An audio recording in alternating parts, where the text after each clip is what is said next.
Fear. It's a human emotion. Still, it's probably for the best that you can't see my face. I'm sure you're wondering where you are right now. Don't worry. You'll be in good hands.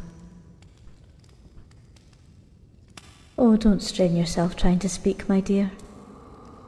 Providing the chasers with outside knowledge is prohibited. We remove the voices from all of our links. It's better being safe than sorry.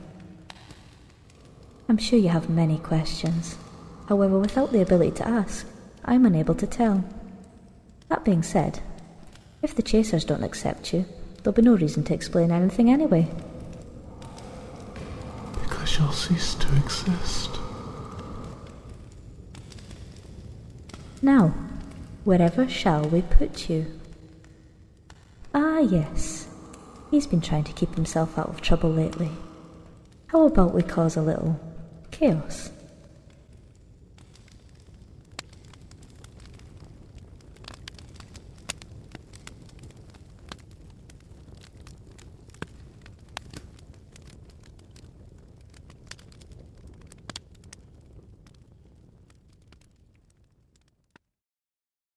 Recalling what had brought you to this world was a lost cause. A series of hopeless thoughts that would never provide an answer. The crackle and smell from a nearby fire was enough to bring you back from your slumber, along with the words from the unknown entity. Her voice was gentle, but as you'd come to know from your world, the softest of words were often the most dishonest.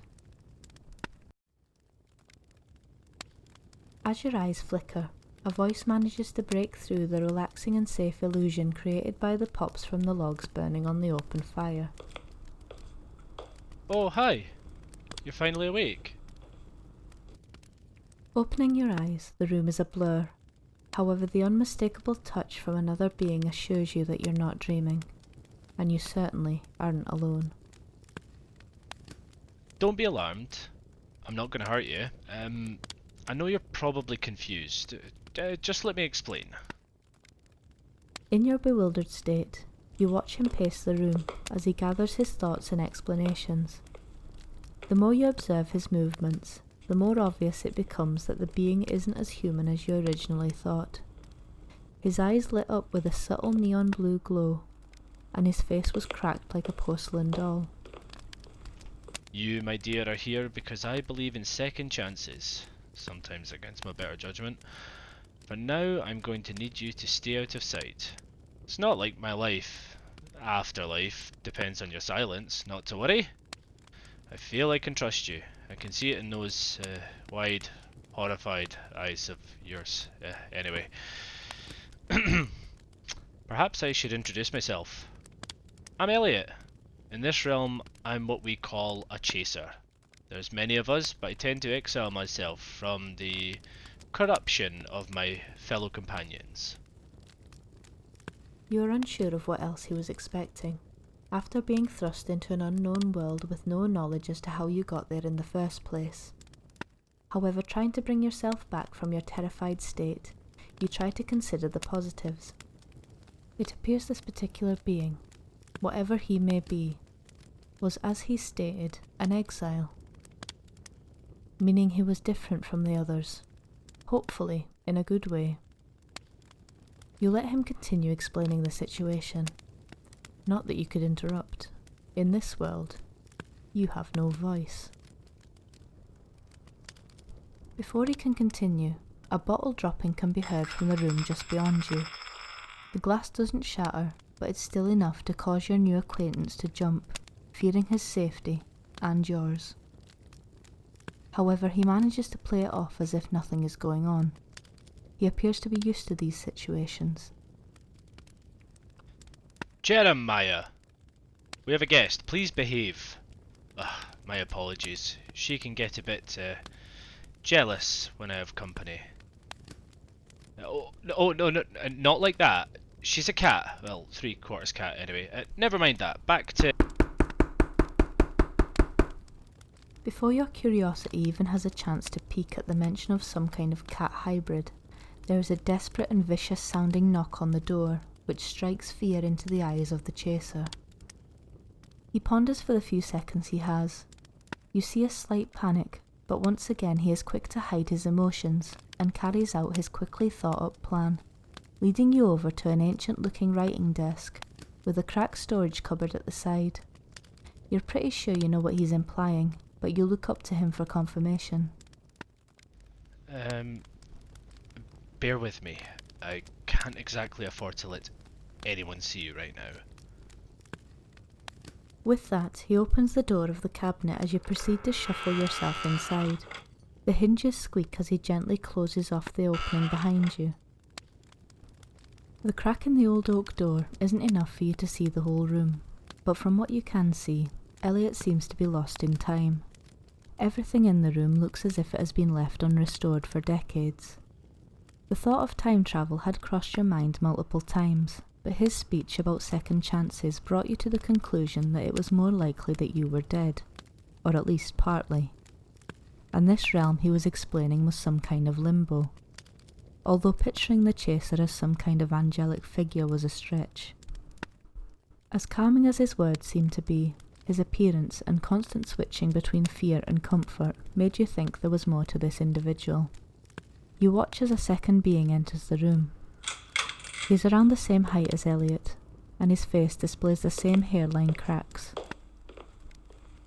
His eyes beam with the same eerie glow, although this time the hue is a golden hazelnut colour, as opposed to Elliot's haunting blue. He looks curious as he observes the surroundings, before turning his attention back to Elliot. You've been in here for hours. What are you doing? You watch and listen to the exchange between the two men. Elliot's posture seems more relaxed, while the unknown chaser is unmistakably alert. Well, I've been busy. Things require my attention, so if you don't mind, I'd like to get back to them. Out of the corner of your eye, you catch sight of the delinquent from earlier. At first, the gentle tiny paws come into view, delicately making their way along the wooden floor. You recall Elliot's earlier statement about Jeremiah only being 3/4 cat, and your curiosity spikes. You wait for the creature to come into full view, before the unholy sight forces you backwards slightly, causing the base of the cupboard to buckle. You weren't sure what to expect from his description, but a ragdoll cat with the head of a bearded dragon was far from anything you could have imagined.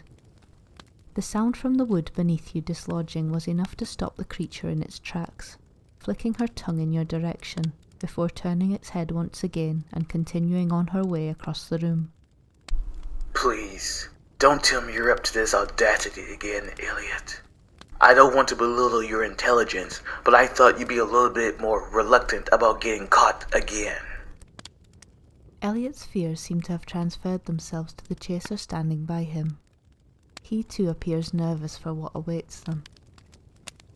I respect you, Elliot. I really do. But considering what this could mean for you, I know you think you're doing the right thing, but this could be catastrophic. They won't hesitate to kill you. Well, it wouldn't be that difficult for them, considering I'm already dead. Fear and worry are for the living, Frederick. Don't let it dwell on your mind. With Elliot's statement set firmly in Frederick's mind, he turns, leaving the room with an even greater feeling of worry than he had when he arrived.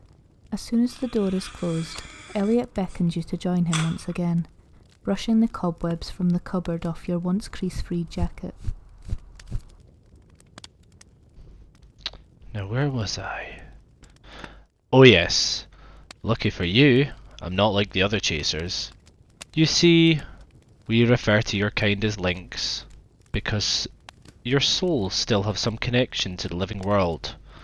Many of the other chasers would just welcome you into this realm without a second thought, but my goal in this world is to help souls like you return to your own.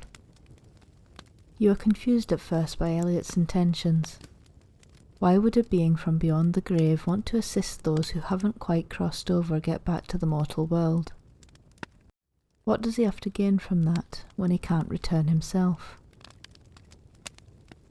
Is he just a wandering soul offering kindness to those in need of assistance? Or is there more to this certain being than he wants you to believe?